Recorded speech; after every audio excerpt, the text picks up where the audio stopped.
क्वचित् भूमौ शय्या क्वचिदपि च पर्यङ्कशयनः क्वचित् शाकाहारी क्वचिदपि च शाल्योदनरुचि क्वचित् गन्धाधारी क्वचिदपि च दिव्याम्बरधरो मनस्वी कार्यार्थी न गणयति सुखं न च दुःखं भगवान् गोपाल कृष्ण महाराज की जय. पती पत्नीचा संवाद चालला आहे. पत्नीला ताप भरलेला आहे आणि ती पतीला सांगते की मला एक लुगडं आणून दिलं तर माझा ताप जाईल. पतीला असं वाटतंय की लुगडं आणून ताप कसा जाईल. आणि मग मित्राकडनं कळलंय की त्या शाळेमध्ये जाताना त्यांच्या अंगावर चिखलफे शेण कचरा असं टाकलं जात असते आणि मग मलिन वस्त्रामध्ये ज्ञानासारखं पवित्र कार्य कसं बरं करायचं. आणि म्हणून ते डाग धुवून काढत असत आणि ओले त्या वस्त्रांनी ज्ञानदानाचं कार्य करीत होते. आणि त्यामुळे अर्थातच अंगामध्ये ज्वर आला आणि तिसरं लुगडं घेतल्यावर मात्र हा ज्वर गेला. कोण होत्या पती पत्नी सगळ्यांना माहिती आहे की आत्ताच ज्यांचा जन्मदिवस 3 तारखेला झाला त्या सावित्रीबाई फुले. म्हणजेच त्यांनी स्त्री शिक्षणाचं जे ध्येय घेतलेलं होतं त्या ध्येयासाठी त्यांनी अनेक कष्ट सोसलेले आपल्याला दिसतात. मग हा नरदेह आपल्याला जो लाभलेला आहे त्याला काहीतरी ध्येय हवं की नको. तर ते ध्येय कसं असावं ते आपल्या मूळ पद्यामध्ये स्वामी स्वरूपानंद आपल्याला सांगतात. मूळचे पावसला राहणारे की त्यांच्या वास्तव्याने पावस हे तीर्थक्षेत्र झाले. स्वतः राष्ट्रीय स्वयंसेवक संघाचे सेवक होते. 20व्या वर्षी बाबा महाराज वैद्य यांचा अनुग्रह झालाय आणि जीवनाला कलाटणी मिळाली. सोहम हा शब्द त्यांनी अनुग्रह म्हणून आपल्या साधकांना दिला. आणि साधना ही सोपी नाही, त्याच्यासाठी ध्येय हे आवश्यक आहे. आणि म्हणूनच आजचा हा निरूपणाचा अभंग त्यांनी लिहिलाय. संजीवनी गाथामध्ये हा अभंग त्यांचा आहे. ते मूळ पद्यामध्ये म्हणताय, ध्येयासाठी जगू सोसू सुख दुःखे ध्येयासाठी सुखे वेचू प्राण. ध्येय एकदा निश्चित केल्यानंतर त्या ध्येयापर्यंत जाण्यासाठी आपल्याला कितीही अडथळे आले तरी सुद्धा ते आपण बाजूला सारायचे नाही. आत्ता जानेवारी महिना सुरू झालेला आहे. प्रत्येक जण संकल्प करतोय. मी सुद्धा केलेला आहे की आता चालायला जायचंय. पण पहिले 5-6 दिवस अगदी उत्साहाने जातात. मग हळूहळू आज जरा आपण सुट्टी घेतली तर, जशी आठवड्याला रविवार सुट्टी असते की नाही तसं आपण सुट्टी घेतली तर, आणि होता होता डिसेंबर कधी उजाडतो हे आपल्याला समजत नाही. म्हणजेच आरंभशूर भरपूर असतात. सुरुवातीला त्या बागेमध्ये अगदी प्रचंड गर्दी दिसते. मग हळूहळू त्याचे कमी कमी होत नेहमीचे जे 4-5 जण असतात तेच राहतात. म्हणून आरंभशूर ते कधी संकल्पच करत नाही. खरं म्हणजे जे मध्यम प्रतीचे असतात ना ते संकल्प करतात, पण जरा त्याच्यामध्ये विघ्न आली की संकल्प सोडून देतात. पण जे उत्तम प्रतीचे असतात ते मात्र कितीही या संकटांनी त्यांना जर्जर केलं तरी सुद्धा आपलं ध्येय ते सोडत नाही, आपला संकल्प ते सोडत नाही. म्हणून शपथ घेणं सोपं आहे, पण ती निभावणं हे तितकंच कठीण आहे. एका पद्यामध्ये आपल्याला म्हटलेलं आहे,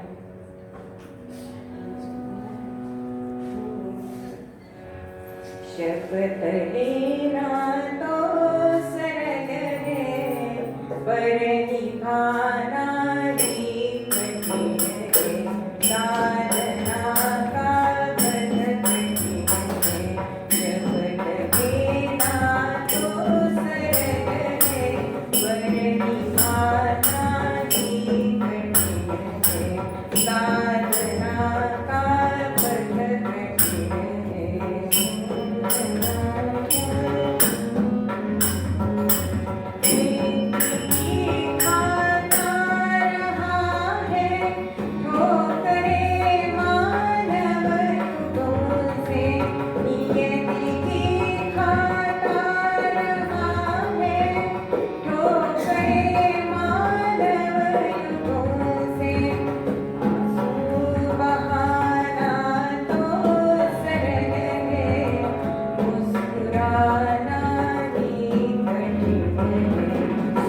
प्रतिकूल परिस्थितीमध्ये जीवन जगणं हे सोपं नाही.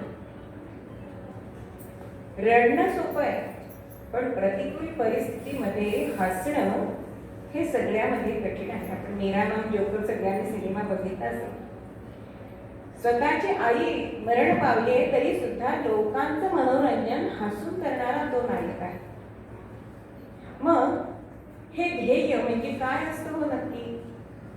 तर ध्येय ह्या ध्यायती इति ध्येय, त्याचा तुम्हाला ध्यास लागला पाहिजे, त्याचं चिंतन झालं पाहिजे, त्याचं मनन झालं पाहिजे, तरच ते साध्य होतं. पण तरी सुद्धा त्याच्यासाठी कष्ट हे करावेच लागतात बरं का. असं ध्येय ठरवलं आणि लगेच ते प्राप्त झालं असं ध्येय नसतंच मुळे. कष्टाविना फळ नाही, कष्टाविना फळ नाही, आधी कष्टाची कुणा नसे चुकले.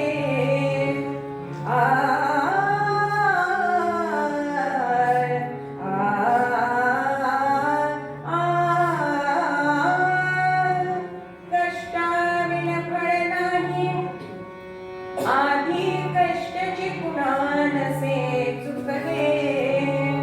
ब्रह्मा विष्णू महेशनी, ब्रह्मा विष्णू महेशनी, कष्टतीत म्हणून याची जग चाले.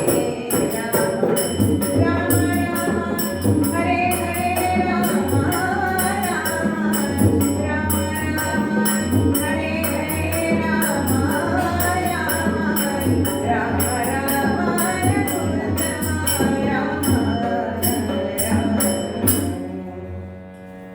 अहो कष्टाशिवाय खड नाही, समर्थांनी सुद्धा सांगून ठेवलेला आहे. आपले जगाचे नियंते, चालक, पालक, मालक हे सगळे ब्रह्मा विष्णू महेश यांना सुद्धा निद्रा घेता येते का? ते कष्ट करताय म्हणून आपलं जीवन इतकं तरी सुसह्य आहे, म्हणून कष्टाला पर्याय नाही. पण आज अशी परिस्थिती झाली की ती हळद खूप होती. कष्टाविना सगळ्यांना हवंय अशी परिस्थिती झाली. पण असं लवकर मिळालेले यश टिकत नाही, आणि ते टिकायचं असेल तर त्याच्यासाठी कष्ट साधना ही करायलाच पाहिजे. त्याच्यासाठी तुम्हाला मध्ये आलेली प्रलोभनं ही बाजूला करावी लागतात. म्हणून अटलजींचं एक पद आहे गुरुजींवर लिहिलेलं, दिव्य ध्येय की ओर तपस्वी, हर अविचल चलता है, जीवन भर अविचल चलता है, जीवन भर अविचल चलता है. दिव्य ध्येय की ओर तपस्वी, जीवन भर अविचल चलता है, जीवन भर अविचल चलता है, जीवन भर अविचल चलता. सजधज पर आवे आकर्षण, बल बल पर झूमते प्रलोभन, होकर सबसे बटोरी, बल पर संभल संभल चलता है, जीवन भर अविचल चलता है, जीवन भर अविचल चलता है. दिव्य ध्येय की ओर तपस्वी,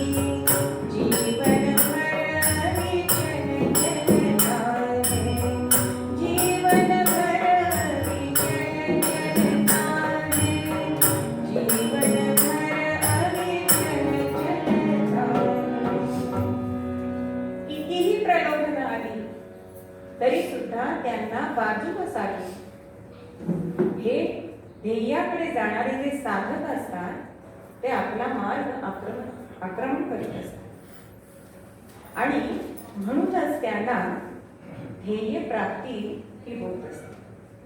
मग अशी ध्येय प्राप्ती कोणी कोणी केलेली दिसते हो? ज्यांच्या अक्षरामध्ये 7 अक्षर, त्यांच्या नावामध्ये 7 अक्षर आहेत, अशा गान कोकिळा लता मंगेशकर आजही 90च्या पुढे वय झालंय तरी आवाज कसा आहे, पण साधना कशी केली आहे? वडिलांनी सांगितल्याप्रमाणे पहिले 6 महिने नुसता सा लावले. आज आपण टीव्हीवरचे कार्यक्रम बघतो, पालकांनाच जास्त काही झालेली दिसते आपल्याला. जरा मुलाला यश प्राप्त झाले की त्यांचे गावोगाव कार्यक्रम चालू करतात. पण ही प्रलोभनं टाळली पाहिजे. किंवा घरातून निघून गेलेला मुलगा 12 वर्षाचा, पण अंतिम ध्येय होतं ते संगीत आपण निर्माण करायचे, नवीन आपली घराणं तयार करायचे आणि शेवटी भारतरत्न हा पुरस्कार मिळवलेले आपले पंडित भीमसेन जोशी. किती त्यांना साधना करायला लागलेली आहे. एका वर्गामध्ये शाळेतली गोष्ट आहे आणि पर्यवेक्षक येणार असतात. सगळे शिक्षक सांगत असतात मुलांना चांगली उत्तरं द्या असं सांगत असतात नेहमी. तसं ते पर्यवेक्षक वर्गामध्ये येत आहेत आणि प्रत्येक मुलाला विचारतायत, मोठं झाल्यावर तू कोण होणार, तू कोण होणार? प्रत्येक जण आपापल्या कुवतीनुसार सांगतात की मी ड्रायव्हर होणार, मी इंजिनियर होणार, मी अभियंता होणार, मी डॉक्टर होणार. अशी प्रत्येकाची उत्तरं वेगवेगळी होती. आणि त्या पर्यवेक्षकांनी एका मुलाला उभं केलं. त्याचं नाव होतं यशवंता. पण त्याला सगळे येशा येशा असं म्हणत असत. ते त्याला मुळीच आवडायचं नाही, पण लोकांची तोंड कोण धरणार? त्याला पर्यवेक्षकांनी उभं केले आणि तू कोण होणार असं म्हटल्यानंतर ताठ मानेने तो मुलगा उत्तर देतोय, मी यशवंतराव चव्हाण होणार. म्हणजेच असं बोलणारा पुढे त्यांची कामगिरी आपल्या सगळ्यांनाच माहिती आहे. म्हणजेच ध्येयाप्रती जाण्यासाठी आपल्याला कोणकोणते गुण आवश्यक आहेत? पहिला तर प्रयत्न. समर्थांनी सांगितले की प्रयत्न हा तुमचा अभ्यास जो आहे तो घडवत असतो.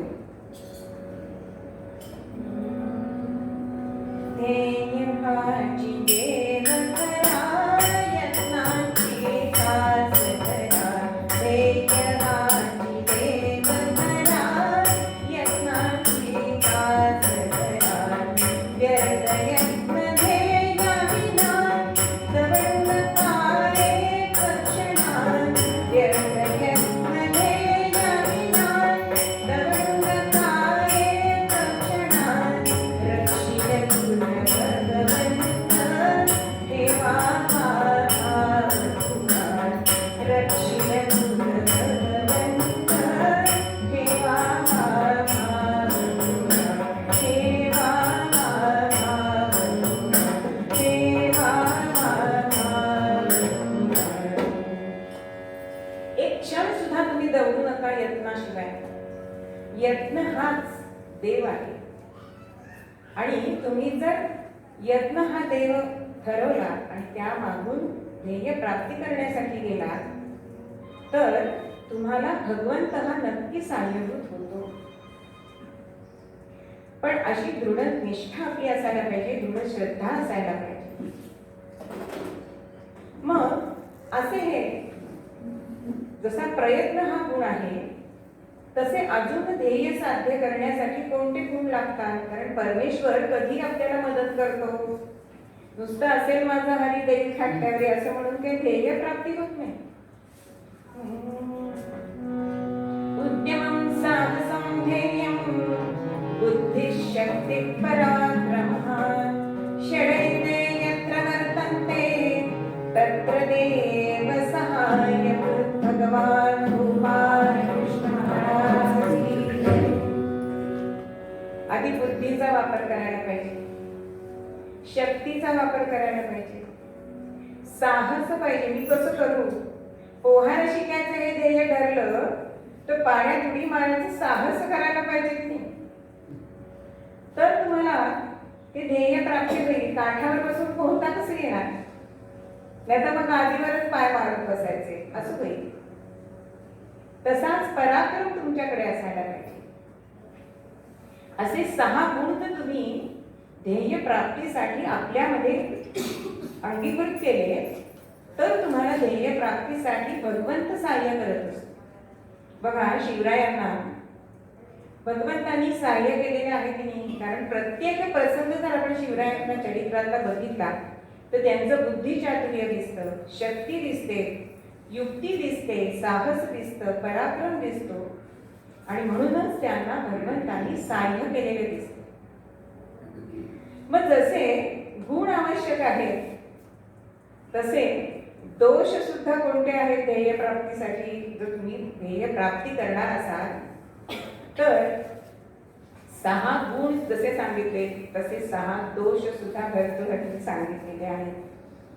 षडदोषा पुरुषेण हातव्या भूतिमिच्छिता निद्रा तंद्री भयक्रोधम आलस्यं दीर्घसूत्रता. भगवान गोपाल कृष्ण महाराज की जय. निद्रा, अगदी काकड्याची दिवस आले की आपण ठरवतो की नाही, नेहमी अगदी काकड्याला दररोज जाणारच आहे, अगदी जवळ देऊळ आहे, काय हरकत आहे जायला. पण निद्रा कुठे सुटते? जाऊ दे, बायकोला सांगतोय उठवले, बायकोला उठवायला सांगितलंय बरं का, मला उठव बरं का, मी लावलाय 4:30चा गजर, पण मी नाही उठलं तर उठव. बायको उठवते, थांबतो 5 मिनिटं. असं करत 6 वाजता, जाऊ दे का महिनाभर काकडा आहे, उद्या जाईल. निद्रा हा दोष आहे ध्येय प्राप्तीसाठी. तंद्री म्हणजे सुस्ती, तेच भय.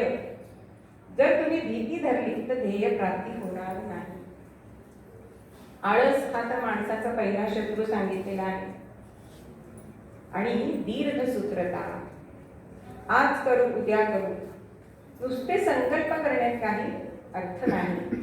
म्हणून जसे गुण अंगीकारा तसे हे दोष यांचा त्याग करा, असं सुद्धा ध्येय प्राप्तीसाठी सांगितलेलं आहे. अहो, साध्या सामान्य छोट्या पक्ष्यांमध्ये कोणी आळशी पक्षी बघितलाय का? ठराविक दिवसात जर उडायला शिकलं नाही, आपलं अन्न ग्रहण करण्यासाठी जी करायला लागते ती कला अवगत केली नाही तर त्यांना त्यांच्या समाजातून हाकलून दिलं जातं. मग जर आपल्याला गरुड भरारी मारायची असेल तर तेवढा सराव असायला पाहिजे, तेवढा दम आपल्या छातीमध्ये असायला पाहिजे. म्हणजे मग ते गरुड भरारी बघून लोक वाहवा करतात. म्हणून अभ्यास हे प्रकट व्हावे आणि मग आपलं ध्येय हे आपण साध्य करायचं. म्हणून आणि असं ध्येय साध्य करताना सोसू सुख दुःखे आणि तशीच वेळ आली तर आपलं प्राण सुद्धा देऊ द्यावा, असं आपल्याला स्वामी स्वरूपानंद अभंगामध्ये सांगतात. सत्यासाठी मारू स्वार्थावरी गाथ, लौकिकाची मात दूर ठेव. सत्यमेव जयते हे आपल्या भारताचं प्रीतवाक्य आहे. रामशास्त्री प्रभूंनी सत्य सांगितलंय, स्वार्थ आडवा येऊ दिलेला नाही. राघोबा दादांना मी जर देहांत प्रायश्चित्त सांगितलं तर उद्या माझ्या पदावरती गदा येणारे हे माहिती होतं. पण लौकिकाची मात दूर ठेव, त्यांनी स्वार्थाचा विचार केलेला नाहीये, तर जे सत्य आहे ते त्यांनी राघोबा दादांना सांगितलेलं आपल्याला दिसतं. हरीसाठी करू सर्वस्वाचे दान, झुगारू बंधन अहंतेच. हरीसाठी करू सर्वस्वाचे दान, आपण सर्व देतो. म्हणजे अगदी देवाला दर्शनाला जाताना आपण फळं नेतो, प्रसाद नेतो, सगळं नेतो, पण स्व देतो का? स्व नाही. पण हरीसाठी स्व द्यायला पाहिजे, तरच ती हरिप्राप्ती होणार आहे. मग हरी कशामध्ये बघायचंय तर प्रत्येकाचा देव हा वेगळा असू शकतो बरं का. फक्त मूर्तीमध्ये देव, कृष्ण, राम, कृष्ण हे जे देव आहे तेवढेच फक्त देव नाहीये. अहो, समाज कल्याण, देश हा सुद्धा देवच आहे. मग त्याच्या दृष्टीने जर आपण सर्वस्वाचं दान केलं आणि जुगाडू बंधन अहंतेचे. एक शिल्पकार होता आणि तो मोठा असा शिळा घेऊन मूर्ती तयार करत होता. त्याचं जाणारे येणारे सगळे बघत होते, काही वेळ तिथे थांबत होते. पण काही जणांना उत्सुकता असते आणि मध्ये मध्ये प्रश्न विचारायची सवय असते. काही काम नसतं, थांब नसतं. तर एक मनुष्य असाच उभा राहिला आणि म्हणतोय की तुम्ही काय करताय? म्हणजे जसं बिरबल म्हणाला होता की 80% नाही 90% लोक आंधळे असतात, तर दिसतो तर मूर्ती तयार करतो, तरी काय करताय? मूर्ती आतच आहे. तो शिल्पकार सांगतोय की मी मूर्ती घडवतोय. मूर्ती घडवतोय म्हणजे काय करतोय? तर मी त्या शिळेतली मूर्ती आहेच, फक्त नको असलेला भाग मी काढून टाकतो. तसं या हरीसाठी आपण सर्वस्वाचं दान करायचं आहे आणि जी अहंता आहे ना ती बाजूला करायची. अहंतेचा भाग काढून टाकल्यानंतर आपल्या देहामध्ये जो परमात्मा आहे तो आपल्याला दिसणार आहे. अहंतेचे बंधन दूर केल्यानंतर, कारण जसं आपण घरी आल्यानंतर एखादा पाहुणा घरी आला की आपण म्हटलं बसा बसा, आपण त्यांना सांगतो. पण काही ठिकाणी अशी अवस्था असते की पाहुण्याला वाटतं बसू कुठे, कारण कोचावर ओढणे असतात, पेपर पसरलेले असतात, जागा नाही तर बसणार कुठे असा पाहुण्याच्या मनामध्ये विचार येतो. तसंच आपल्या हृदयामध्ये जे सिंहासन आहे तिथे हा गर्व बसलेला आहे. आणि भगवंताला आपण नुसतं म्हटलं भगवंता ये माझ्या हृदयात, तर भगवंत म्हणेल मी येऊन बसू कुठे? म्हणजे आधी त्याला पदच्युत करायला पाहिजे आपल्या हृदय सिंहासनावरून अहंकाराला. म्हणजे स्वामी स्वरूपानंद ते म्हणतात की हरीसाठी करू सर्वस्वाचे दान, स्वविधाना, की हा अहंकार नक्की बाजूला होतो आणि तिथे परमात्मा येऊन बसतो. आणि मग समर्थ जसं सांगतात, सदा देव काजी जिथे देव ज्याचा, सदा देव काजी जिथे देव ज्याचा, सदा राम नामी वदे नित्य वाचा, सदा राम नामी वदे नित्य वाचा, स्वधर्मेची चाले सदा उत्तमाचा, स्वधर्मेची चाले सदा उत्तमाचा, जगी धन्य तो दास सर्वोत्तमाचा, जगी धन्य तो दास सर्वोत्तमाचा. म्हणजेच सर्वोत्तम भगवंताचं दास व्हायचं असेल तर सदा देव काळजी झिजे देह ज्याचा, आणि स्व केल्याशिवाय हा देह झिजत नाही. कारण इथे समर्थांनी काज हा शब्द वापरलाय. काम वापरलाय का? नाही. मग काम आणि काज याच्यामध्ये काय फरक आहे? अहो, भरपूर फरक आहे. काम म्हणजे दुसऱ्यासाठी आपण काहीतरी त्याची सेवा करणं, याला काम म्हणतात. उदाहरण देते, कारण दृष्टांत दिला की सिद्धांत नक्की कळतो. आपण पुरणाच्या पोळ्या करतोय, स्त्री वर्गाला सांगते, पुरणाच्या पोळ्या करतोय आणि अचानक कमरेमध्ये लचक भरली. ते मुलीला कळतं, आईला काठीमध्ये वेदना होत आहे. अगं आई, नको आज पुरणपोळ्या करू, मी तुझ्या पाठीला मलम लावून देते. हे झालं काम. पण काज म्हणजे काय? तर ती मुलगी म्हणे, आई तू बाजूला हो, तुला बरं वाटत नाहीये ना, मी आज पोळ्या करते. म्हणजे देवाचं काम करणं त्याला काज असं म्हटलेलं आहे. आणि त्याच्यासाठी आपला देह झिजवायचा आहे. आणि तो सर्वोत्तम दासामध्ये आहे.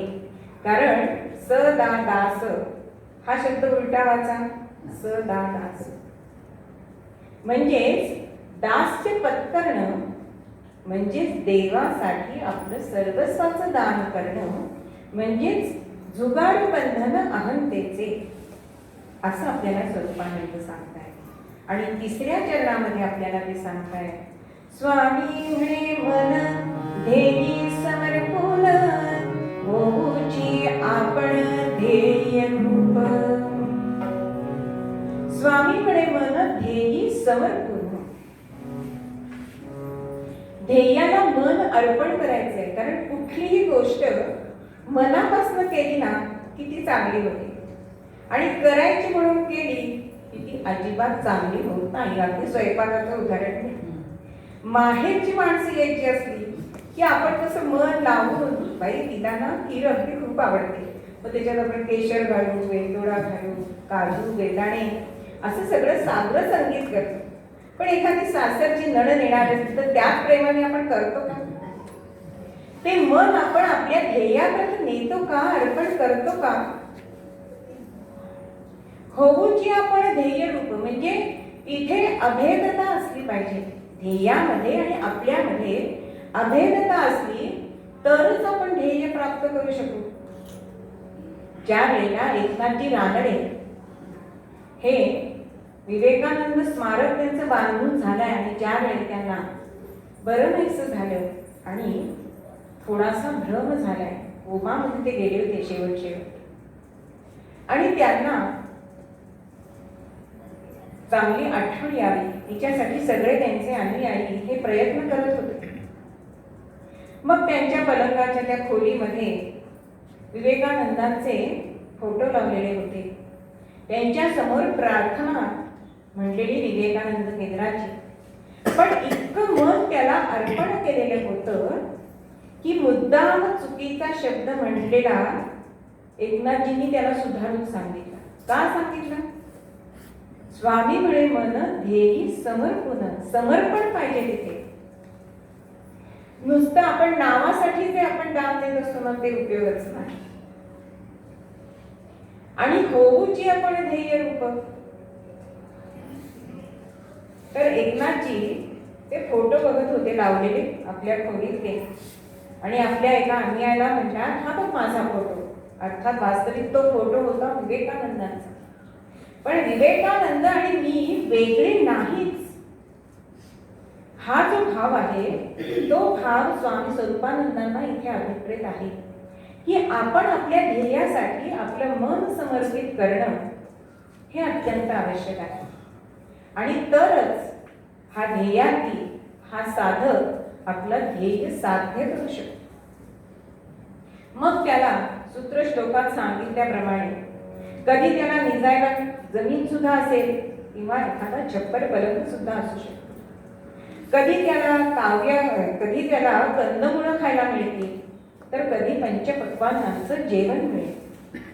कधी त्याला जाडी भरडी वस्त्र घालायला मिळतील, तर कधी रेशमी वस्त्र मिळतील. पण जे मनस्वी असतात, ध्येयाप्रत जाण्यासाठी त्यांच्या मनामध्ये इच्छा असते, ते हे सुख दुःख कधीच मानत नाही. आणि असेच साधक हे ध्येयापर्यंत जाऊन पोहोचतात, ध्येय प्राप्ती करतात. आणि म्हणूनच मूळ पद्यामध्ये आपल्याला स्वामी स्वरूपानंद सांगतात,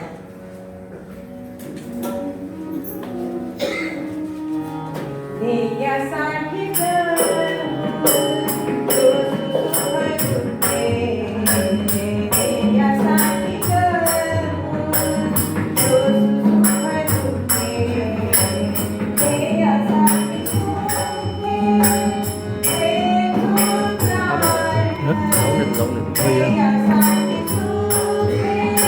पुढे करा.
कीर्तन हे संकल्पातलं आहे.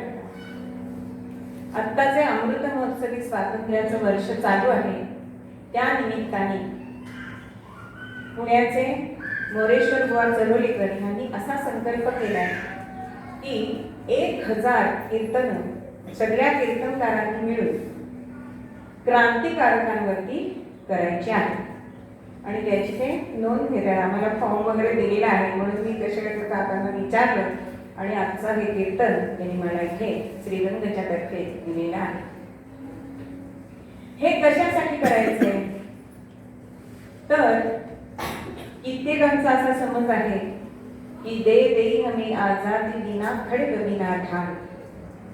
कोणाबद्दल बोलते ही माहिती कळतंय तुम्हाला. पण स्वातंत्र्य हे असं मिळालेलं नाही. त्याच्यासाठी रक्त आटवलेलं आहे, रक्त सांडलेलं आहे. ते क्रांतिकारक आहे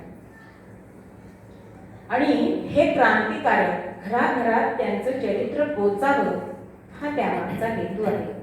आणि त्यामुळे ज्यांना ज्यांना आपल्या नातवाचं वाढदिवस असेल तरी सुद्धा कीर्तनाला बोलवलं तर मी नक्की येईल. तुमचा हास्यक्लब असू दे, भजनी मंडळ असू दे, तिथे तुझ्या कीर्तन करण्याची म्हणजे शेवटी प्रत्येक नागरिकापर्यंत क्रांतिकारक पोचावे हा त्यामागचा हेतू. कारण भारत भू स्वातंत्र्यासाठी, भारत भू स्वातंत्र्यासाठी केले बलिदान क्रांतिकारकांनी. त्यात अग्रणी विनायक, अग्रणी त्यात विनायक, गाऊ त्यांना आज आपण आरती. राम राम हरे हरे राम, राम राम हरे हरे राम, राम राम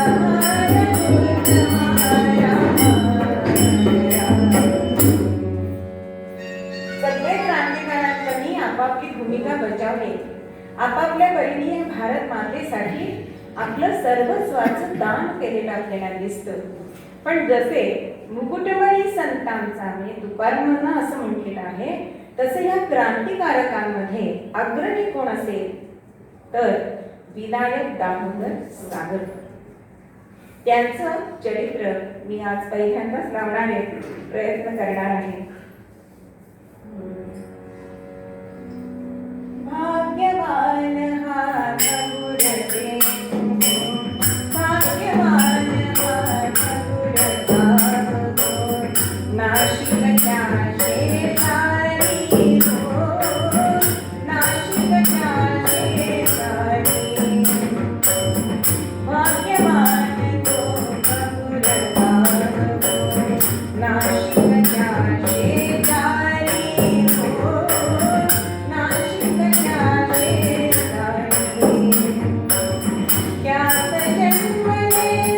प्रभु सागर कर त्याग जन्मले, प्रभु सागर कर हिंदू राष्ट्र गरीबाई हो, हिंदू राष्ट्र गरीबाई. नाशिकाजवळ भगूर नावाचं छोटं गाव आहे आणि या भगूर गावामध्ये 1883 मध्ये ह्या विनायकाचा जन्म झाला. दामोदर पंत त्यांच्या वडिलांचं नाव. त्यांना 2 भाऊ आणि 1 बहीण. मोठा भाऊ गणेश, विनायक, धाकटा दामोदर आणि तिसरी मैना, अशी ती भावंडांची नावं. आता ह्या दोघांची नावं गणेशाची आपल्याला दिसतात, गणेश आणि विनायक. आणि त्याप्रमाणेच जशी नावं सारखी आहेत ना, तशी त्यांची ध्येय सुद्धा सारखीच आपल्याला दिसतात आणि त्यांचं कार्य सुद्धा त्याच प्रेरणेने त्यांनी केलेलं आपल्याला दिसतं. होता होता हा विनायक मोठा होतोय, कारण अशा लोकांचे नुसते जन्म मृत्यू बघायचे नसतात, तर त्यांचं कार्य आपल्याला बघायचं आहे. म्हणून आपण पटापट पुढे जायचे. हा विनायकाचं प्राथमिक शिक्षण हे भगूरमध्ये झालं आहे आणि माध्यमिक शिक्षणासाठी म्हणून हे इकडे नाशिकमध्ये येणार एवढ्यामध्ये 1897 मध्ये प्लेगची साथ आली आणि रँडने मात्र हाहाकार केलेला आहे पुण्यामध्ये. अचानक घरात घुसायचं, गाठ आले का बघू म्हणून स्त्रियांवर अत्याचार करायचे. सगळं पुणे हे त्राही भगवान झालेलं होतं आणि हा जाच सहन न झाल्यामुळे लोकमान्य टिळकांच्या प्रेरणेने चाफेकरांनी ह्या रँड सैन्याचा वध केला आणि ही वार्ता सगळ्या महाराष्ट्रावर पसरली. मनामध्ये हा विनायक उद्विग्न झाला आहे. काहीतरी वेगळ्या संवेदना मनामध्ये वेगळ्या लागलेल्या आहेत आणि एका रात्री आपल्या देवघरातील देवाजवळ गेलाय आणि आपली जी कुलदेवता होती तिच्या पाशी प्रार्थना करतोय, सांगतोय आपल्या मनातलं हितगुज. वाचिली कथानी चाफेकर बंधूची, वाचिली कथानी चाफेकर बंधूची, लागली आगमन माझ्या सर्वांगाची, लागली आगमन माझ्या सर्वांगाची. वाचिली कथानी वाचिली कथानी चाफेकर बंधूची.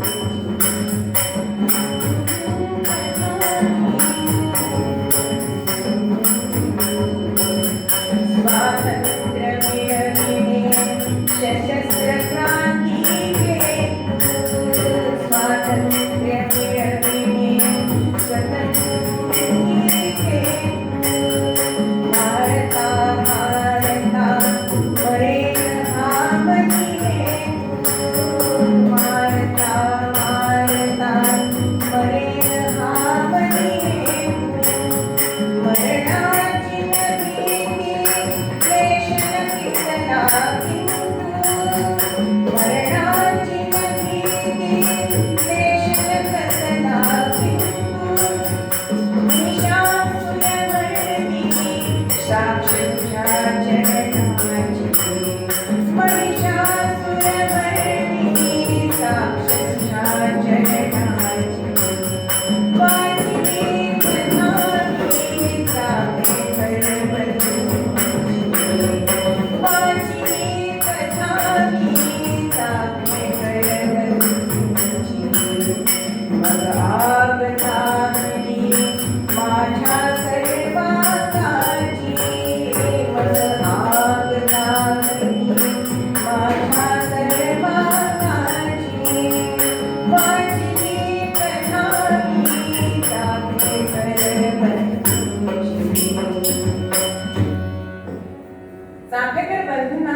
सांगताय की तुम्ही निघून गेलात पण तुमचं कार्य अर्धवट राहणार नाही. म्हणून आपल्या देवीच्या चरणाची आण घेतली की स्वातंत्र्य मिळणं त्याच्यासाठी सशस्त्र क्रांती मी करेन. मारता मारता मरेन, नुसता मरणार नाही. शत्रूचे 100 जण तरी मी मारीन आणि मग मी मरेन. कारण त्याच वयामध्ये त्यांना अशी जाण झालेली होती की फक्त आपलं रक्त सांडून स्वातंत्र्य मिळणार नाही, त्याच्या 100 पटीने शत्रूचं रक्त या भूमीवर सांडायला पाहिजे. मग त्यासाठी मरणाचा मनी किंतु, भीती नाही किंतु नाही कसला, अशी शपथ ह्या महिषासुर मर्दिनीच्या साक्षीने घेतली. पुढे शिक्षणासाठी नाशिकला गेले आणि मित्रमेळा हा त्यांनी चालू केलेला आहे. मग त्या मित्रमेळ्यामध्ये काय करायचं हो?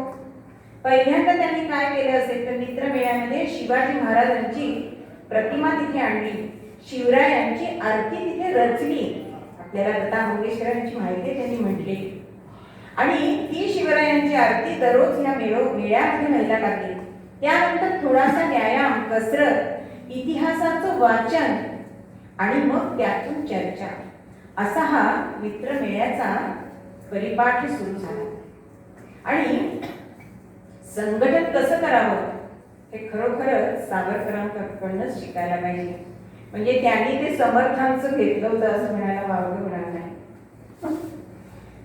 मी 2 तयार केले, त्यांनी अजून 2 तयार केले, त्यांनी अजून 2 तयार केले, असं करत करत ह्या मित्रमेळ्याची संख्या वाढायला लागली. आणि पुण्यात आल्यानंतर त्याचं नाव अभिनव भारत असं ठेवलं. पुण्यात आल्यानंतर फर्ग्युसन कॉलेजमध्ये त्यांनी प्रवेश घेतलाय आणि त्याच वेळेला विलायती कपड्यांची होळी करायची ठरवली. प्रत्यक्ष लोकमान्य टिळक तिथे हजर होते. म्हणजे एखाद्या कार्यक्रमाला कोणी वजनदार माणूस आला तर त्याला अजून वजन प्राप्त होतं. तेव्हा लोकमान्य टिळक म्हणाले की आत्ता ही चळवळीची, क्रांतीची खिळगी आहे विलायतीची कपड्यांची होळी म्हणजे. आणि ती होळी त्यांनी यशस्वी करून दाखवली. ट्रकच्या ट्रक कपडे तिथे जाळलेले आहेत. आजही त्या प्रसंगाचं स्मारक कर्वे रोडला आहे. आणि ह्याच्यामुळे झालं काय, वसतिगृहामध्ये राहायचं नाही असं फरमान निघालंय. त्या काळात 10 रुपये दंड झाले. पण मित्रांनी पै करून पैसे गोळा केले आणि ते पैसे गोळा झाले ते 60 रुपये. 10 रुपये कॉलेजमध्ये भरले, वसतिगृहात भरले आणि बाकीचे ह्या चळवळीसाठी त्यांनी दिलेले आहे. लोकमान्य टिळकांनी सुद्धा यांचं बुद्धिमत्ता जाणली होती आणि हा मुलगा काहीतरी कार्य करणार हे त्यांचं मन त्यांना सांगत होते. होता होता LLB ची परीक्षा पास झालेली आहे. LLB ची परीक्षा पास झाली आणि इकडे घरामध्ये वडिलांचं छत्र हरवलंय, मातृछत्र हरवलंय आणि मोठ्या भावाने आणि येसू वहिनींनी ह्या मुलांवरती आई वडिलांसाठी माया केली. LLBचं शिक्षण झालंय आणि टिळकांच्या शिफारसीने शिष्यवृत्ती मिळाली लंडनला जाण्यासाठी, बॅरिस्टर होण्यासाठी. आता बॅरिस्टर होण्यासाठी जायचं म्हणून बाबारावांची म्हणजेच मोठ्या भावाची भेट घेतली. अहो, भरत भेटीपेक्षा हा प्रसंग वेगळा नव्हता. भरताला माहिती तरी होतं की माझा राम 14 वर्षांनी परत येणार आहे. पण बाबारावांना माझा तात्या कधी येणार याची शाश्वती नव्हती. येणार की नाही याची सुद्धा शाश्वती नव्हती. पण निघाले. बोटीवरती जाताना अभिनव भारत ह्या संघटनेचे प्रत्येक शाखेचा 1-1, 2-2 असे सदस्य त्यांना निरोप द्यायला बोटीपर्यंत आले. ते किती सदस्य होते? 400 ते 500. म्हणजे संघटना किती मोठी केली असेल बघा बरं. आता बोट निघाले. डेकवरती विनायकराव उभे राहिलेले आहेत आणि मनात विचार येतोय की मी जातोय खरा, वरवर दिसायला हेतू काय आहे? बॅरिस्टरची पदवी घेण्यासाठी मी जातोय, पण मनामध्ये दुसराच हेतू आहे आणि तो भयंकर हेतू आहे. काय हेतू आहे? की नुसतं विलायती कपड्यांची होळी करून आपल्याला स्वातंत्र्य मिळणार नाही. त्याच्यासाठी आपल्याला शस्त्र हे हातात धरायलाच पाहिजे. मग हे शस्त्राचं ज्ञान, ते शस्त्र आपल्याला इंग्रज सरकार भारतामध्ये देईल, उपलब्ध करून देईल? खचितच नाही. आणि म्हणून आज मी आपल्या शत्रूच्या राजधानी तिथल्या लंडनमध्ये जात आहे. मग ज्यांनी मला शिष्यवृत्ती दिली आहे ते मला तिथे भेटणार आहे. तिथे इंडिया हाऊस म्हणून एक विद्यार्थ्यांसाठी दूतावास होता. तिथे ते गेले, विद्यालयात प्रवेश घेतलाय. पण मनामध्ये जी कार्य होती ती कार्य म्हणजे प्रथम आपल्याला तिथे संघटन करायचं. लंडनमध्ये आल्यानंतर पहिलं काम काय केलं असेल तर मनामध्ये असा विचार केलाय की शत्रूच्या राज्यात आपण आलोय म्हणजे कुठलीच गोष्ट सहज साध्य नाही. पण सगळे तिथले लोक वाईट आहेत का? नाही. जसं लंकेमध्ये मारुतीने काम केलंय, मारुतीने विभीषण शोधलाच की नाही, तसं आपल्याला लंडन मध्ये आता विभीषण शोधायचंय. मारुतीचं कार्य करायचंय म्हणजे आपल्या मातेचं, मातृभूमीचं काज करायला आपण इथे आलो आहोत. काज आणि काम आपण पूर्वरंगामध्ये बघितलंय. आणि संघटना कार्य फिरायला लागले. होता होता वर्तमानपत्रामध्ये जाहिरात दिली की ज्यांना भारताला स्वातंत्र्य मिळावं अशी मनोमन इच्छा आहे त्यांनी इंडिया हाऊस मध्ये यावं. अशी त्या काळात लंडन मध्ये पेपरमध्ये जाहिरात द्यायची म्हणजे साहसच नाही का? ध्येय प्राप्तीसाठी आपण जे 6 गुण बघितले, हा साहस हा गुण त्यांचा इथे आपल्याला दिसतो. आणि तिथे दररोज संध्याकाळी व्याख्यान द्यायला सुरुवात केली.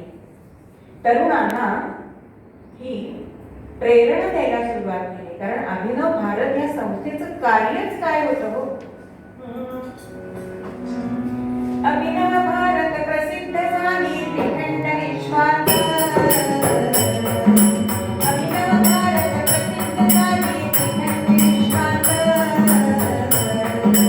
क्रांतिकारक संघटनाही घडते आघात. क्रांतिकारक संघटनाही घडते आघात. शस्त्रास्त्रांचे शिक्षण दिले तरुणांना त्यांनी. शस्त्रास्त्रांचे शिक्षण दिले तरुणांना त्यांनी. देशभक्तीने अंतःकरणे पेटली भुवनी. देशभक्तीने अंतःकरणे पेटली भुवनी. त्याप्रमाणे अभिनव भारतचीच ही इकडे संघटना चालू झालेली आहे. आणि त्याचबरोबर म्हणजे मारुतीचं काम करायचं नुसते विभीषण त्यांनी शोधले नाहीये, तर त्याचं जे गती आहे, मनोगती जी आहे त्याप्रमाणे त्यांनी कार्य करायला सुरुवात केली. मॅझिनीचं चरित्र लिहिलंय. 1857चं स्वातंत्र्य समर हा ग्रंथ लिहिलाय. आणि एवढं लिहून थांबले नाहीये, ते भारतात सुद्धा पाठवलंय. आणि तिकडे भारतात आल्यानंतर बाबाराव सावरकरांनी त्याचा प्रचार केलेला आहे. इतका झाला की इंग्रजांनी त्याच्यावर बंदी आणली. आता बंदी आणल्यानंतर मनुष्याचा स्वभाव काय असतो? करू नको म्हटलं की करावं असं वाटतं की नाही? अहो, इंग्रजांना असं वाटलं कशाला बंदी घातली, कारण प्रत्येक जण बघू काय त्या पुस्तकात आहे, काय त्या ग्रंथामध्ये आहे, आणि त्याचा खप वाढला.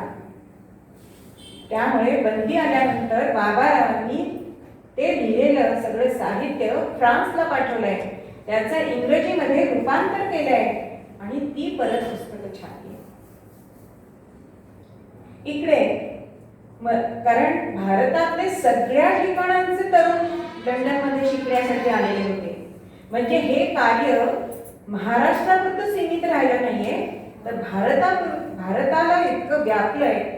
आणि त्यामुळेच मदनलाल धिंगरा हा तिथे त्यांना भेटलेला म्हणजे खरं म्हणजे मदनलाल धिंगरांचा अजिबात देशभक्तीकडे कल नव्हता, पण ह्यांचं वक्तृत्वच असं होतं की दुसऱ्याला प्रेरणा मिळेल, आणि त्या प्रेरणेतूनच मदनलाल धिंगराने कर्झन वायलीचा तिथे वध केलेला आहे.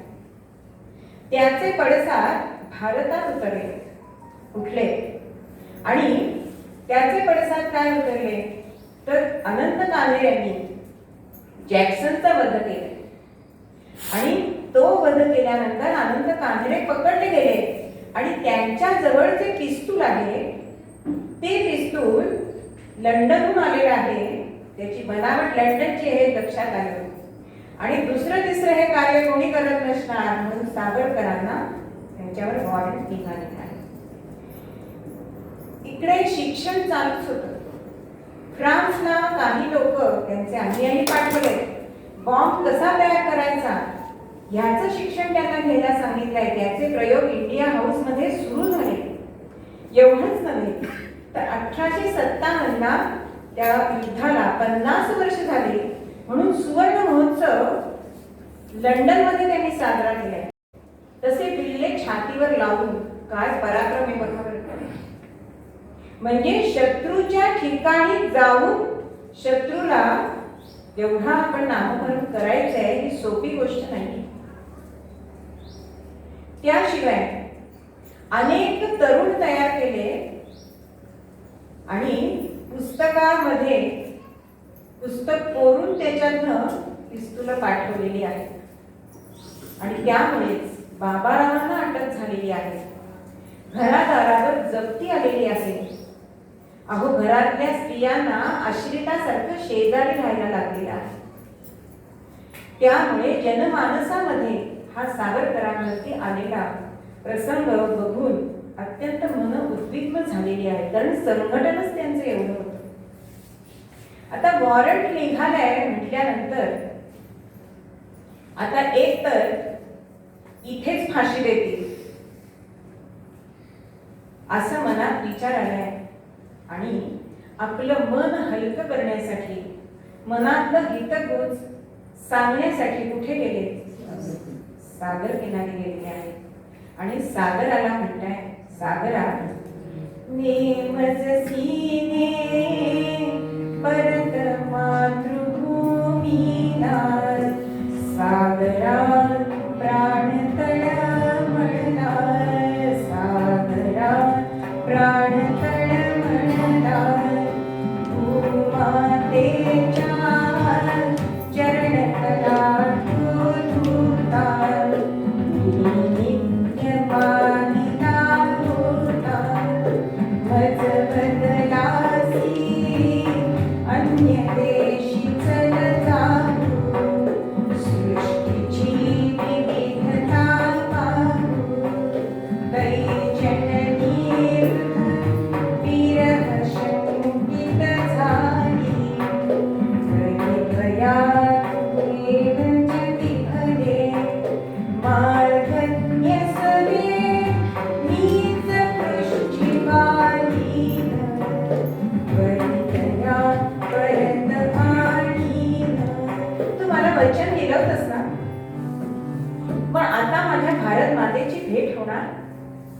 तू तिला वचन दिलंयस की मी त्याला परत आणीन, आणि तुझ्या वचनावर मी विश्वस्त. आता मी तिला कसं परत भेटू? मन उद्विग्न झालंय आणि बोटीतनं भारताकडे निघाले. भारतामध्ये शिक्षा द्यायची असं फरमान निघालंय. म्हणजे मनामध्ये सुख झालंय की माझ्या भारत मातेची धूळ मला परत ललाटी लावता येईल. मॉर्फिनिस्टा इथे पोर्ट होल मधून त्यांनी उडी मारली. असंख्य शरीराला जखमा झाले, कारण सगळं शरीर त्या लहान भोकात उडी मारताना सोलवटून निघालंय. उडी मारल्यानंतर खारं पाणी होतं. साधं पोहत जायला सुद्धा कठीण असणारा सागर मागे पाठीवर शत्रू आहे, गोळ्या झाडत आहे आणि तरी पलायन करायचंय. केवढा पराक्रम आहे हा. फ्रान्सचा किनारा गाठला त्याही परिस्थितीमध्ये, पण फ्रान्समध्ये जे त्यांचे जीवलग होते त्यांना यायला उशीर झाला. तिथल्या पोलिसाला त्यांची भाषा कळेना आणि शेवटी इंग्रजांनी परत त्यांना अटक केली आहे. ही उडी फसली असली तरी सुद्धा जगविख्यात उडी झाली. म्हणजे 3 उड्या ह्या साहसी धरल्या जातात. पहिलं म्हणजे मारुतीची उडी, श्रीलंकेला जेव्हा उड्डाण केले तेव्हा. राणी लक्ष्मीबाईंनी जेव्हा तटावरून घोडा फेकला ती उडी, आणि ही सावरकरांची उडी. भारतामध्ये खटला भरलाय. खटला भरलाय कारण बॅरिस्टरची पदवी नाकारलेली आहे. मला माझ्या देशासाठी कार्य करायचे, तेच माझं ध्येय आहे. कारण माझी स्वातंत्र्य देवता कशी आहे ते त्यांचं जीवन जाणच होतं म्हणाला. मोक्ष मुक्ती ही तुझीच रूपे तुलाच वेदांती. मोक्ष मुक्ती ही तुझीच रूपे तुलाच वेदांती. स्वतंत्र ते भगवती योगी जग परब्रह्म. जे उत्तम उदात्त महन मधुर ते स्वतंत्र ते भगवती. स्वतंत्र ते भगवती सर्वही उन्नारी वंदे मातरम्. यशोयुता वंदे, यशोयुता वंदे. जयोस्तुते, जयोस्तुते श्रीमन्मङ्गले शिवास्वते शुद्धे. स्वतन्त्रते भगवती त्वामहं यशोयुता वन्दे, यशोयुता वन्दे, वन्दे, वन्दे. ही भावना मनामध्ये असल्यामुळे बॅरिस्टरी नाकारली. भारतामध्ये खटला भरलाय आणि इंग्रजांचा वकील सांगतो की ह्यांच्यावरती विनायकरावांवरती 2 आरोप आहेत. एक म्हणजे राजद्रोह केलाय, शस्त्रास्त्र पाठवले, आणि साहित्य असं लिहिलंय की जनमानसामध्ये खळबळ उडेल. त्यामुळे त्यांना 2 जन्मठेपांची शिक्षा झाली. पण डगमगले नाहीये, उलट हसलेच आहे. वकिलाला आश्चर्य वाटलंय, ऐकलंयस ना मी, 2 जन्मठेपांची शिक्षा झाली. तेव्हा ते म्हणताय, वकील म्हणतोय की पहिल्या जन्मठेपेत म्हणजे 10 वर्षातच तुझं वरती जाणार तू, आणि तुला दुसरा जन्म घ्यावा लागणार, दुसरी जन्मठेप सोसायला. तेव्हा ते म्हणताय, चला या निमित्ताने तरी माझी संस्कृती तुला मान्य आहे. पुनर्जन्म हे फक्त भारतामध्येच आहे, बाकी कुठल्या देशामध्ये नाही. आणि मुळात 50 वर्ष तुमचं राज्य राहणार आहे का, हा सुद्धा प्रश्न त्यांनी विचारला. शिक्षा ठोठावली आहे, पण मनामध्ये म्हणजे संकट सुद्धा संधी बघायची, हे आपल्याला त्यांच्या चरित्रातून दिसतं. समोर काय होतं तर रामकृष्णांसारखे त्यांच्या पुढे आदर्श होते, शिवरायांसारखे आदर्श होते. मनामध्ये आलाय माझ्या रामरायांनी वनवास भोगला, पण वनवासाचा लाभ संधी मानून रावणाचा वध केलाय. अज्ञातवासामध्ये पांडव होते, वनवासामध्ये, पण पाशुपतास्त्र मिळवण्यासाठी त्याचा अर्जुनाने उपयोग केलेला आहे. मग मी बंदिवासात असलो तर मला समाजाचं कल्याण, देशाचं कल्याण का बरं करता येणार नाही? अंदमानला शिक्षासाठी जाणार मनामध्ये आले की पुण्यभूमी नाशिक, तिथे माझं बालपण गेलंय. पुण्यभूमी पुणे, तिथे मी आधी कर्मभूमी केली. मुंबईला गेलोय, लंडन मध्ये आनंद उपभोगलाय, आता अंदमानची जरा शोभा बघूया, असा विचार मनात असणं खरोखरच दुर्दम्य आशा आहे. अंदमानाच्या गेटमध्ये आत गेले आणि बेड्या हातामध्ये घातलेत, पायामध्ये घातले. पायामध्ये बेड्या त्या इतक्या जड असायच्या की त्या हाताने उचलून धरायच्या. गोंडपाटाचं वस्त्र अंगावरती की ते ठिकठिकाणी टोचत असायचं.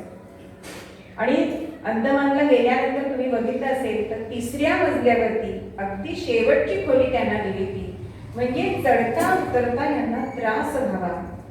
आणि समोरच फाशी देण्याची जागा आहे की ती फाशी बघून तरी स्वातंत्र्याचे डोहाळे जे लागले ते जातील.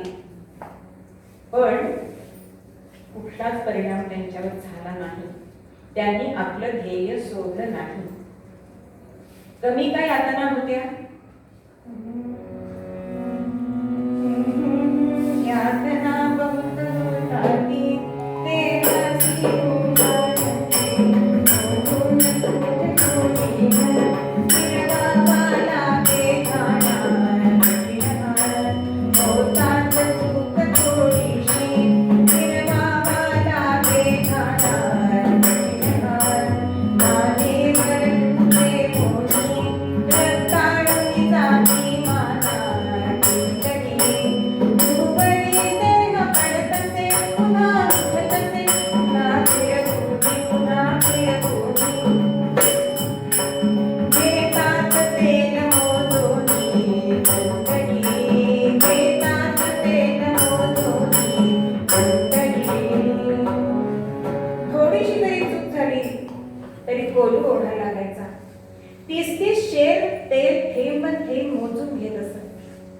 काठ्या वळायला लागायचा. पण आपले प्रयत्न त्यांनी सोडले नाही. काठ्या सोलता सोलता शेजारच्या कैद्याला विचारावं, शिकलायस का? नाही. शिकायचंय का? आता काय उपयोग, आता इथे एवढ्या बंदीखानात आले, इच्छा आहे का? तुला जे पोलीस वाचून दाखवतो तर खरंच चिठ्ठीतलं वाचतो का त्याच्या डोक्यातलं वाचतं हे तर तुला कळायला पाहिजे. आणि असं करत करत साक्षरता प्रसार केलाय. कैद्यांनी सांगितलंय आमच्याकडे वही पुस्तक नाही, वाळूमध्ये बोटाने अक्षर गिरवले. एवढंच नाही, मी त्यांना साक्षरच केलं नाही तर सुसंस्कृत केलं, देशभक्तीच्या धारेमध्ये आणलं. आणि प्रत्येकाला दिवाळीला आपल्या घरी पत्र द्यायला सांगितलं आणि आम्हाला मिठाई पाठवू नका, आम्हाला पुस्तकं पाठवा. आणि आम्हाला त्याचं ग्रंथालय करायचं आहे. आज केवढं मोठं ग्रंथालय हे अंदमानामध्ये आहे. म्हणजे प्रयत्न, संघटन हे त्यांनी सोडलेले नाही. अंदमानला आल्यानंतर सुद्धा पत्नीने सांगितलं होतं की जेव्हा जेव्हा तुम्हाला क्लेश होतील तेव्हा कृष्णाय वासुदेवाय हरये परमात्मने प्रणत क्लेश नाशाय गोविंदाय नमो नमः हा मंत्र म्हणा. कधी कधी मन उद्विग्न व्हायचं आणि आत्महत्या करावी असं वाटायचं, पण दुसरं मन सांगायचं शत्रूला तेच तर हवंय, मरणार नाही. त्यांचीच एक कविता आहे, अनादि मी अनंत मी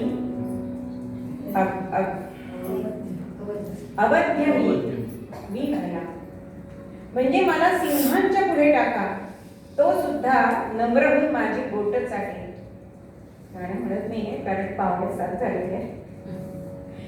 आणि अशा तऱ्हेने की जसं हलाहल शंकरांनी पचवलं तसं तुमच्या त्रासाचं जाचाचं हलाहल मी इथे पचवीन नव्हे, तुम्हाला पुरून उरेल. आणि खरोखरच एवढी जी शिक्षा होती ती 10 वर्षांनी त्यांच्या तब्येतीने अनेक त्यांनी मध्ये सत्याग्रह केले, उपोषणं केली, कैद्यांचं अन्न सुधारलं, अशी बरीच कार्य त्यांनी अंतमानामध्ये केली. त्यानंतर रत्नागिरीला नजर कैदेमध्ये होते. नजर कैदेतनं गेल्यानंतर त्यांनी पतितपावन संघटना सुद्धा स्थापन केली. स्पृश्य अस्पृश्य हा म्हणजे सगळ्या बाजूनी त्यांचं काव्य बघा.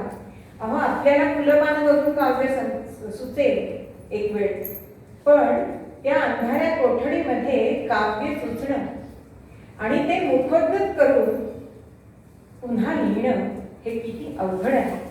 पण हे सगळे ध्येयासाठी म्हणून जे त्यांनी गुण वापरलेले आपल्याला दिसतात. चरित्र भाग खूप मोठा आहे, तो अर्ध्या तासात सांगण्यासारखा नाही. पण स्वतः तर ध्येयाप्रत गेलेच, पण इतर तरुणांना सुद्धा ध्येयासाठी लढण्याची, सोसण्याची, प्राणत्याग करण्याची स्फूर्ती देणारे असं सावरकरांचं चरित्र आपल्याला दिसतं. स्वामी म्हणे मन ध्येयी समर्पून असं शेवटपर्यंत त्यांनी आपल्याला कार्य केलेलं दिसतं. लौकिकाची माता दूर ठेवू, कुठलं पद मला हवं आहे म्हणून त्यांनी स्वातंत्र्यासाठी कुठलंच काम केलं नाही. त्याच्यामध्ये आत्मसमर्पण होतं, निस्पृहता होती, त्याग होता, असे सगळे गुण आपल्याला त्यांच्या चरित्रामध्ये दिसतात. आणि जसं त्यांनी ध्येय प्राप्त केलं तसंच आता जे स्वातंत्र्य मिळालंय त्या स्वातंत्र्याला, स्वराज्याला सुराज्य बनवायचं ध्येय आता पुढच्या पिढीने घेण्यासाठीच, ते ध्येय घेण्यासाठीच आपल्याला मूळ पद्यामध्ये स्वामी स्वरूपानंद सांगतात. ध्येयासाठी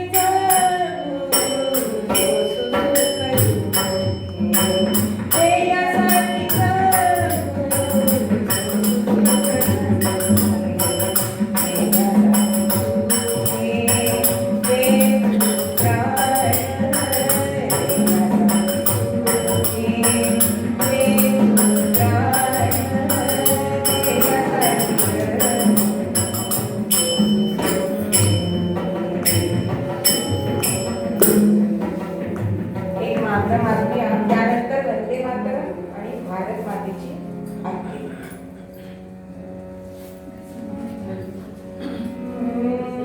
एक मागणी मागाया आले लाडी वंदना, श्री भगवंता दे वंदना, श्री भगवंता दे वंदना. नाम तुझे स्मरणाला शांती देवी चित्ताला, श्री भगवंता दे वंदना, श्री भगवंता दे वंदना.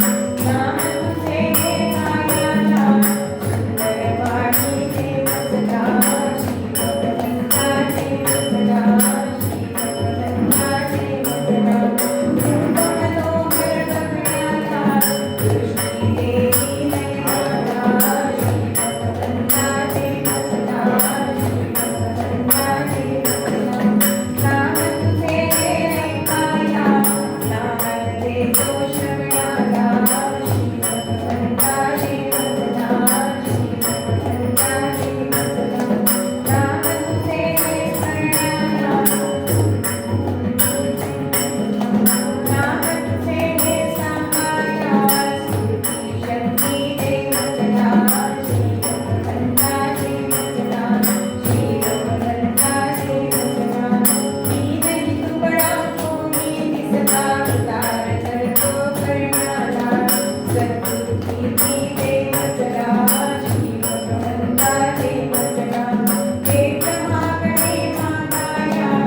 कधीही ते मी विचारल्यानंतर नाही म्हणत नाही. त्या दोघांचा अतिशय उत्तम गुण आहे.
वंदे